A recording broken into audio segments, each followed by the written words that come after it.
Great. All right. Welcome back, everyone. Janessa, thank you for giving us a little bit of Zen. Appreciate it. I feel like for many of us is much needed. All right. So let's jump right into our afternoon. We would like to thank Corporate Care, Fort Point Project Management, Margulies Peruzzi, Timberline Construction, and VVA Cost and Project Managers for their help in underwriting this year's conference. We'll have many breakouts today with moderators. However, if you find yourself in a room without a moderator, please select someone to step up.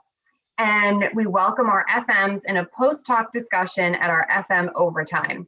If you don't have the link to this, just send Janessa a quick message and she will give you the code. Now I'm pleased to introduce our speakers for the day. We are joined by Pam Fiorelli and Linda Gray, both senior managers of facilities and administration at Cornerstone Research. Welcome, ladies. Let me kick it over to you. Thank you, Angela. Thanks everybody for joining us today. We're excited to share this presentation about the process, the change management process that we went through over the past year or so, which was a department restructure. And we had never done one before. So I'm Pam Fiorelli. As Angela mentioned, I am the Senior Manager of Facilities and Administration for Cornerstone Research's Boston office. And my name is Linda Gray. I'm the Senior Manager of Facilities and Administration in Cornerstone's New York office. Cornerstone Research is a litigation consulting firm. We work with experts to provide economic and financial analysis in all phases of commercial litigation and regulatory proceedings. Our firm was started in 1989. We have 7 US offices and 1 office in the UK. We have approximately 750 employees. Thanks, Linda. So Linda and I manage the administration and facilities groups, which include facilities professionals, executive assistants, litigation support specialists. In addition, we manage the space, we manage the construction projects, we manage the budgets, we manage corporate services, including catering, production work, conference setups, and we have a variety of other office operations responsibilities. Right. So before we start our presentation, Pam and I would like to share a short video with you all. We thought it would be interesting to ask a few individuals to respond to the question, what is your first reaction when you find out about changes within your organization? So let's see if any of the responses sound familiar to you. Reaction when there is going to be a change within my organization is enthusiasm. I'm never too concerned with changes being made within the organization. I think my initial reaction is anxiety. I think there's a difference between, hey, layoffs are coming and puppies are now allowed in the office. The first thing that comes to mind for me is whether everyone was considered. How will this affect my job? My first reaction to change at my organization is typically curiosity. First thing that comes to mind when I hear about change within the office, oh boy. So as you can see, there was a range of different emotions going on there. So I wanted to share with you, this is, there's a Swiss psychologist named Elizabeth Kubler-Ross. She's very well known for developing the idea of the 5 stages of grief, but she also developed the change curve that you're seeing in front of you, which is a graph representing employee morale on the y-axis and over time frame over on the x-axis. So as you can see, when people first hear about a change in their organization, it's often a feeling of shock. They are surprised, they don't know how to take it, it's just an uneasiness. Then it moves into a feeling of disbelief, denial. Sometimes people don't want to embrace change, so that they try to, in their head, that they're trying to deny that it's going to happen. And then it starts to move into a more downward trajectory of frustration. Some people actually exhibit anger outwardly, and they're just mad about it. And then at the lowest point, you're at the point of depression. People, might be demotivated. They have a low morale. They have a low mood. And then it starts to go back to the upswing where they have an initial engagement in the new change and they start to think more about it and consider it more. And then they move into the decision phase, which is where they've decided, okay, this is real. I need to embrace it. I need to start, really getting involved in the new situation. So they start to feel more positive about it. And then at the height of the curve, you have the people who have a renewed sense of belonging, and the changes that have been implemented have been integrated into their roles. So Linda and I did not share our first thought that comes to our mind when we hear about change in our organization. So the first word that comes to my mind when I hear about change is I am very inquisitive about what it's all about. What comes to your mind, Linda? So for me, the initial reaction is, okay, let's go. But put behind that a question mark and an exclamation point, because it's still a lot of stuff going on in between there. So thought we'd add a little bit of levity to this because a lot of people see change as, the Grim Reaper. And this is kind of a funny depiction of that.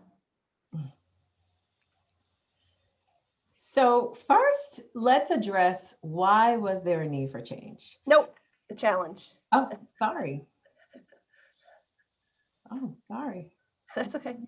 So first, let's address the challenge. As you heard, the responses were varied.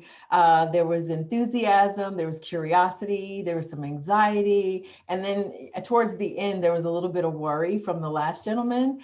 Pam, if memory serves me correctly, we were met with just about every aspect of those responses that we saw in the video, yeah. and even more when we did our department restructure. So we all know that change is inevitable and that change is a challenge in and of itself. But the challenge that Pam and I faced was achieving buy-in from senior leadership, some of whom were resistant to restructuring a department that had remained unchanged since the firm's founding in 1989. So our goal was to convince the senior leadership how it would benefit them, the firm, and the staff that were impacted by the change. Right. So the group that we presented to is called the Operating Policy Committee within our organization, and it's comprised of 9 senior level, C-level executives. At the end of the presentation, there is a vote to determine whether they approve our proposal or they deny our proposal. So during the presentation, there were a lot of questions that were, posed at us, towards us that they wanted us to answer. So a few of these included, how would we handle peak demand? Because they wanted to make sure if we split our group up that we would still be able to handle the spikes in activity within our firm, which we shared with them how that was going to happen. They wanted to know how we would communicate it to the staff because they wanted to make sure that it was well received, that we listened to them and we heard what their concerns are. We were able to answer their questions. And then they also wanted to make sure that this situation did not create an increase in cost to the firm. So they wanted to know, was there a cost associated with the change that we were proposing?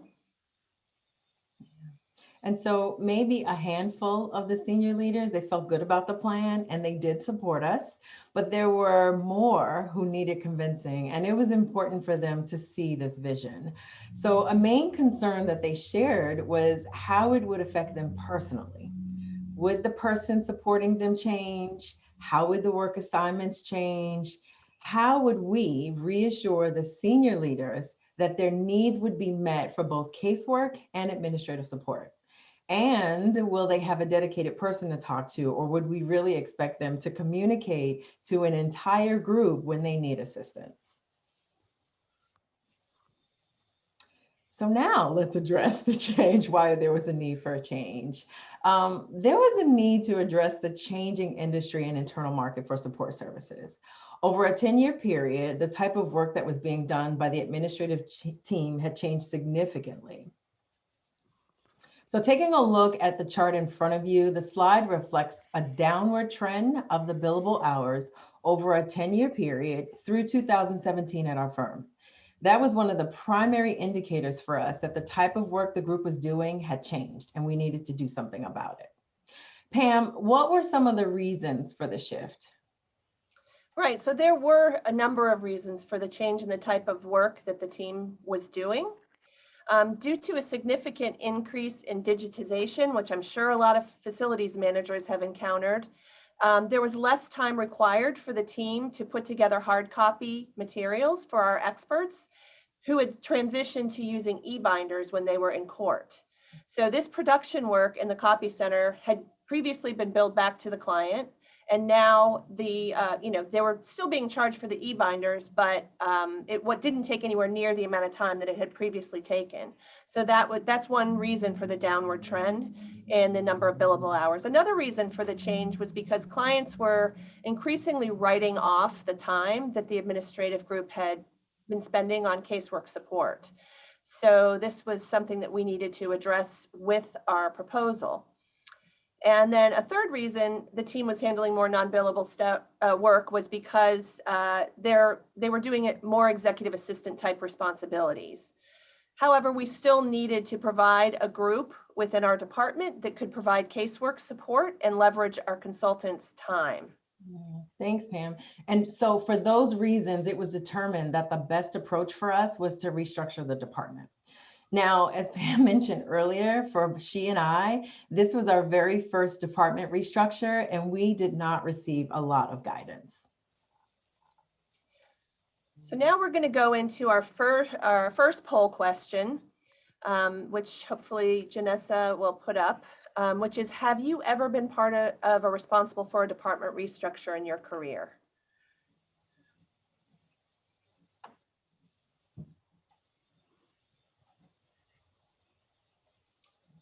And it'll be interesting to see how quickly do we get the responses up there? As soon as they all click on it. Yeah, so we'll go ahead and polling. So can you see that? Oh, here, share results. Okay. So kind of wow. Surprisingly, a lot of people have not been part of it's a kind of 50-50, but that's interesting. I would have thought it would have been higher, but that's interesting. Wow, so we're not alone, Pam. So, all right, well, thanks, Janessa. So the next thing we're going to do is we're going to go into a breakout session, which also includes this question. So hopefully, everybody in the breakout rooms will at least have one person who has been part of a department or organizational restructure. And we would like you to talk about what were some of the important steps in the process when that happened within the organization. So let's go ahead and go in the breakout rooms. And how long would you like them to be there? Oh, we have it set for 10 minutes. Excellent. So we will see you all back in 10 minutes. Again, you guys will be invited. You just don't go, or you can go, whatever you want to do.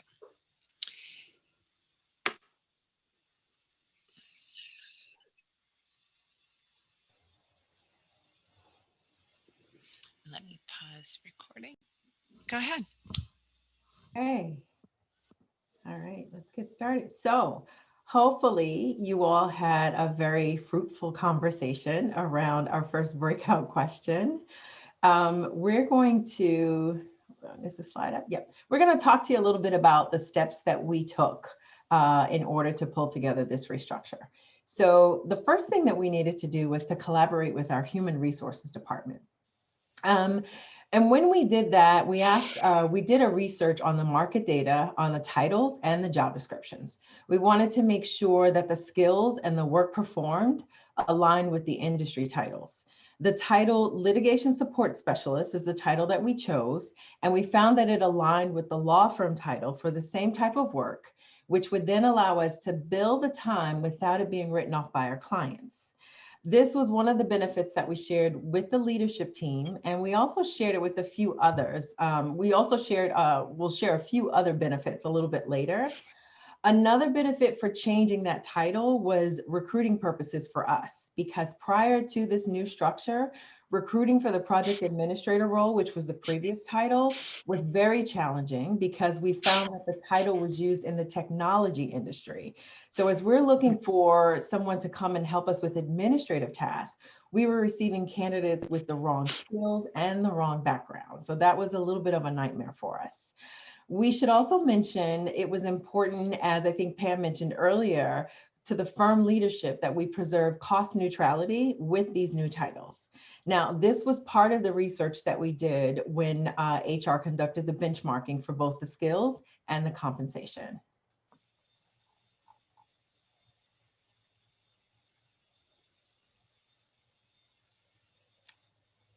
Pam, do you want to talk about the new structure? I don't know if she muted. Oh, she probably is muted from. I was muted. Sorry about that. Yes, when you came back from the breakout, you got muted. Okay. Sorry about that, folks.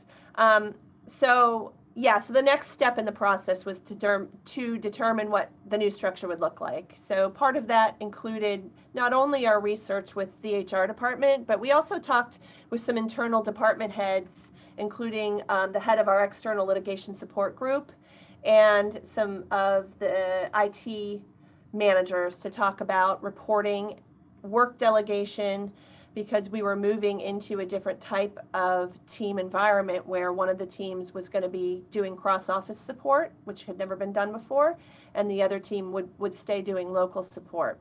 We also wanted to make sure we were able to provide a lot of the reporting that we wanted to see, so we could really take a look at how the structure was being, how accomplished it was and as it moved forward. So we were able to see a lot of different data points, including who was asking for the work and who was doing the work, how long it was taking them, which offices were asking for the work more frequently, which officers, which titles. So we were able to really parse out the data in a wide variety of ways to help us with a variety of different initiatives, including how we market the group and how we do training going forward. So I'm going to show you an image of the new structure. So as you can see, it's the entire administrative and facilities group. The former title was called Project Administrator, which, as Linda mentioned, was really something that was much more common in the technology industry. So we split it into two titles here and two distinct tracks, career tracks: litigation support specialist, and that included a smaller group of individuals who provided strictly billable casework support. And then the other group was executive assistants, which was a much larger group, and they provided a local administrative support to the leadership team and the executives consultants. Then we moved from the group name used to be Project Support Group. It now moved to Administration and Facilities Group, which was much more representative of what the group, what the group functions were. And then our titles changed as well. We moved from Administrative Services Manager to Manager of Facilities and Administration, which again reflected more what we did within the roles. So let me just. So Pam, I just took a quick peek at the chat room, and there were two responses, or two comments, I should say, about the communication and communication being key. So tell them a little bit about how we plan to communicate to all levels within our firm. Yeah. So when we were researching the different steps in organizational change, one of the chief things that came up was communication. And we were talking about this in our breakout room a few minutes ago, and how important it is, and how important that it is that you address all the key stakeholders, but not only them, the entire organization, so that everybody understands what's happening and the time frame and so forth and so on. Or if you cannot yet share what you're going, what the plan is, at least telling people that you're working on something, and that they will hear more about it in the very near future. So it kind of puts a little bit of a kibosh on rumors. There probably still will be rumors, but at least being upfront about it is really important. So we put together a wide variety of different types of communication. And some of those included announcing it at our staff meetings. Every office has a staff meeting the second weekend of the month, so we announced it there. We also put it in our weekly newsletter. Each office puts out a newsletter, so it was announced there. We also included that graphic that I showed you a minute ago on the very front page of our company portal. So it was very clear what was happening. And then the MFAs sent out a communication via email the week before we implemented the new change, describing it and a little more detail about it and when it was going to happen. And then we also announced it in our monthly operations call with all of the department heads. So there was a lot of different modes of communication and groups that we communicated to. Yeah. So communication was definitely key for us, and as part of the structure that we were trying to pull together. One of the things, the next step that Pam and I had to take was we needed to present the plan to senior leadership. She talked about it a little bit in the intro. In order to achieve that buy-in, there was a strong need to impress upon our senior leaders what the problems were and then convince them of our solutions. We answered their questions, we gathered their suggestions, and we incorporated as best as we could into the plan. It was important for us to present a plan that included anticipated barriers and potential solutions. We knew they were going to hit us with everything that they had because we were met with some resistance initially when we presented the plan, which wasn't entirely surprising given that the department had not experienced a change since the start of the firm. And after discussing how things would be handled, we used specific scenarios as well as presenting our plan for technology and reporting. We also explained how peak demand would be handled using floaters. We all have those peaks, up and down timeframes when work gets busy and when work is not as busy. We had to do a lot of reassuring, and we convinced them that we would continue to assess our failures. We would address those failures immediately, and we do that until we got it right. Yeah, and that definitely happened throughout the whole time frame after the rollout, and even before the rollout when people had more ideas. So we addressed things in real time. So we developed a communication. Let me just go to the next slide. We developed a communication plan and timeline, which I'll share with you now. You can see kind of the planning process started back in September of 2019. And then we have all of these milestone communications where we communicated with various stakeholders.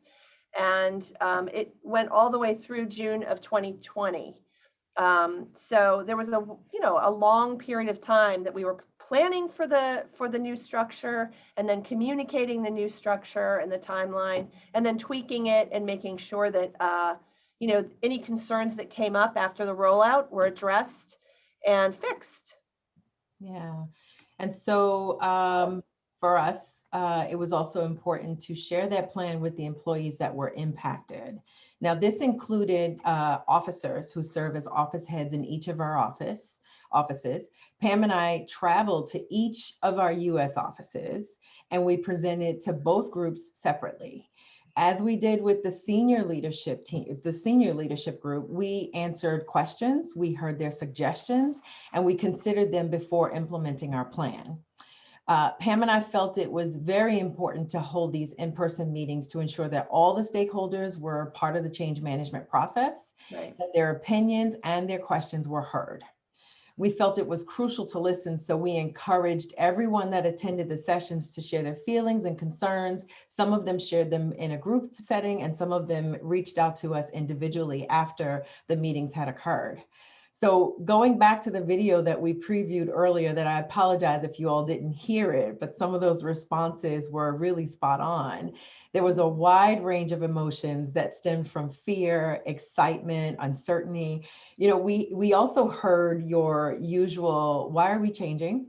We've always done things this way.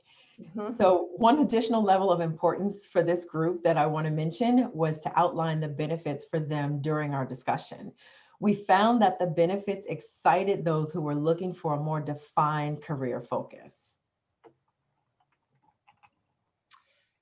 So another really important step in this process was developing the technology to support the new structure. So as I'm sure all of you have experienced in your facilities careers, technology is often a critical part of change. It can really improve things a lot. So we wanted to make sure that we had the right technology in place to not only delegate the work in the new structure, but that we were able to do this by reporting capabilities provided in the platforms that we used. We met with the 2 other department heads that I mentioned earlier so that we could determine the best technology for the work delegation, and then also the reports that would be able to pull out data to create decisions based on the reports that we saw. So we worked with talent, and we worked with the external litigation support manager, and we worked with IT to really get these reports refined, and also to be able to just delegate the work and see what was coming down the road. Yeah. So the final step was to implement the new structure. Although we were all working remotely due to the pandemic, it was determined that our implementation timeline would proceed as planned. And as mentioned previously, communication went out the week before on a local level in each office. Each MFA sent communication explaining the new structure and the associated email aliases for the groups. The supervisor of litigation support also sent a firm-wide note the morning of the implementation. Then 90 days after the implementation, we sent a survey to the team members. And in that survey, we asked, what's working well? What are our opportunities for improvement? And we also had data to review from the reports that were created. Right. So now we're going to go into, we have a second polling question. And that polling question is, have your facility staff responsibilities shifted over the last decade? So I think the polling question is up. And curious to see what some of those responses will be.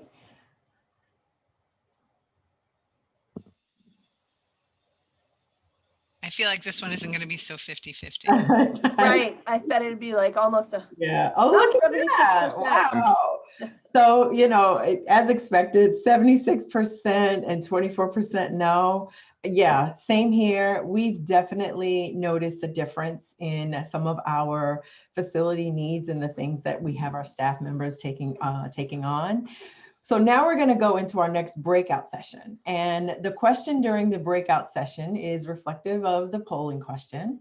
Have your facility staff responsibilities shifted over the last decade? And if yes, how? So what we want you guys to do is think about your production and copy centers. Well, 76% said yes. So think about what areas, your production copy centers, the mail room, how you're setting up for your conference rooms, any pantry areas that you have a discussion. And I think our breakout session will be for 10 minutes again.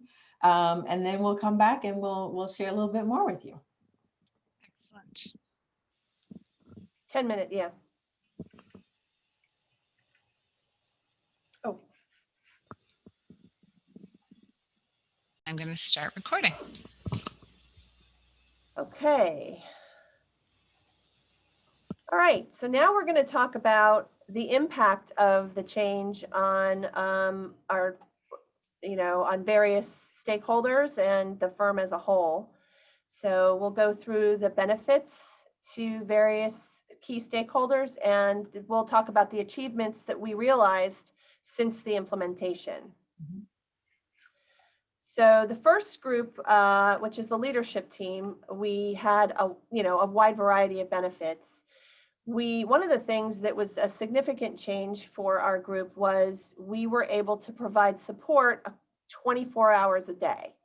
And that was a definite big change, because before, as we were siloed in each office and we just supported the people in our office. Now we were supporting all 7 of our US offices and our European office in London. So if people needed support 24 hours a day, we had team members that could provide that support, which was a big shift for us and a big benefit for the leadership team.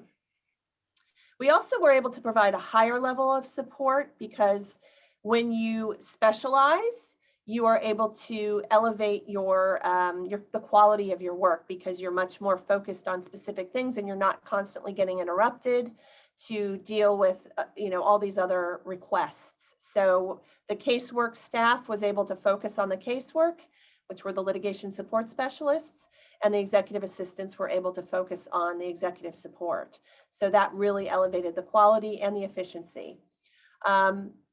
The proposed title that we came up with of litigation support specialist is a common title used in law firms. And since law firms are our client base, it was easier to bill the time. It wasn't written off, which then was a big benefit for the leadership team as well, because we were able to bring in more revenue from the group who provided the case support. So that was definitely a benefit. And the proposed title on the executive support side of executive assistant is very common in a whole spectrum of different professional service organizations. So that helped us with recruiting, and it helped us with benchmarking compensation and skills. And then the cost neutrality that we mentioned, the LSS and the EA roles, the litigation support specialist and executive assistant roles, are the same salary range as the project administrator role. So that was really important to the leadership team, that we maintained cost neutrality. So we were able to do that with the two new titles, which was a win. And then finally, the firm process, expectations, and methodologies that we use were no longer individual and unique between each office. We really started to move towards uniformity and having standard methodologies. That's not to say we don't have some outliers that still have particular ways that they want things done, but we definitely are moving in that direction, which then also creates efficiencies and creates it makes it a lot easier and more streamlined for the team.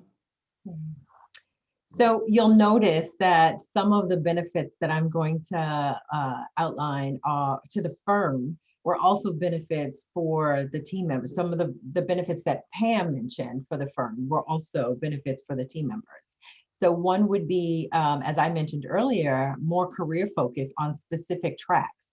Again, we took that project administrator job description, that title, we separated it into two very distinct tracks. So you had a litigation support specialist and you had an executive assistant. So now they're able to focus specifically on certain tasks, which also provided an ability for their skills to be enhanced. There were more efficiencies, again, as Pam stated, through specialization. They're able to focus on certain specific tasks as it pertained to their job titles and job responsibilities. We were achieving firm goals because we were continuing to grow as a firm, and we're now able to work in a cross-office manner. It boosted our quality. We're focusing on those specific areas, so there's more focus and ability to provide better quality work. Our titles were now translating to industry roles. We're no longer getting resumes for tech industry individuals, so it's better aligned for us, so we're able to recruit better candidates in for the positions. There was also progress towards unified methodology, as Pam stated, siloed in each of our offices, right? And now the standardization is across the board. We're no longer handling things in a unique manner for each individual office. It's more unified. And it provided a continued opportunity for relationships to grow and additional knowledge transfer. So it's easier now, or more comfortable, I should say, for individuals to pick up the phone, call a peer on another coast or in the London office and say, hey, how do I handle X, Y, and Z, without there being some sense of unsure or being judged that maybe she should already know this. Pam, what were some of the achievements of the implementation? Yeah, so we did have a wide variety of achievements that we have realized since the implementation, which was in April of 2020. We have the higher level of expertise. So our teams are, greater experts in the areas that they cover. The quality and efficiency has increased, and we're able to measure that. And we have enhanced reporting from the two technology platforms, which is the work delegation platform and the staffing platform. So we really are able to parse out a wide variety of data to make decisions about how we can either market the group better or, focus on specific training programs in particular areas that we see that people are slowing. These 3 people are slower at producing this work. Maybe we should have them trained better, so that we can take a look at those kinds of things as well, which really help a lot. Yeah. And so a few additional things that we want to share. So casework hours, they remained on our client invoices. So we can now bill our clients. So the slide in front of you, change, you want to the slide? Okay, thank you. So this slide reflects an upward trend in billable hours from our litigation support group, which was our new group, the title.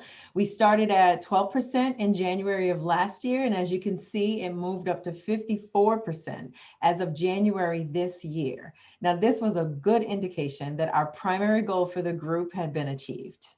Again, easier to recruit.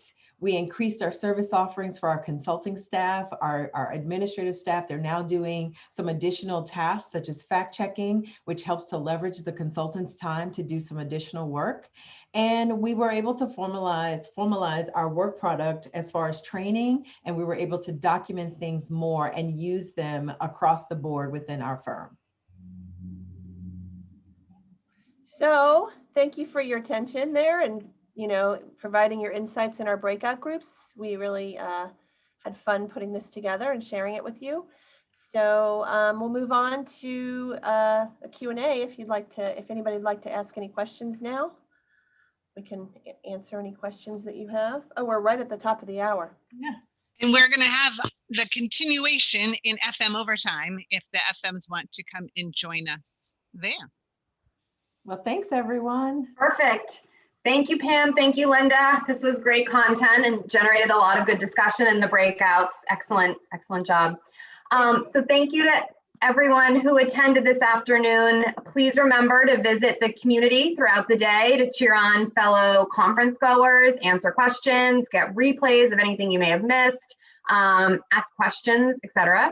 As Janessa said, for our FMs, we will be popping over to FM overtime in about a minute or so. So please join us there to continue this conversation with Pam and Linda. And for everyone else, we will see you later this afternoon for Yoga Unwind starting at 3:45. Excellent. Thank Great you. job, Pam. Great job, Linda. Thank you. Thanks.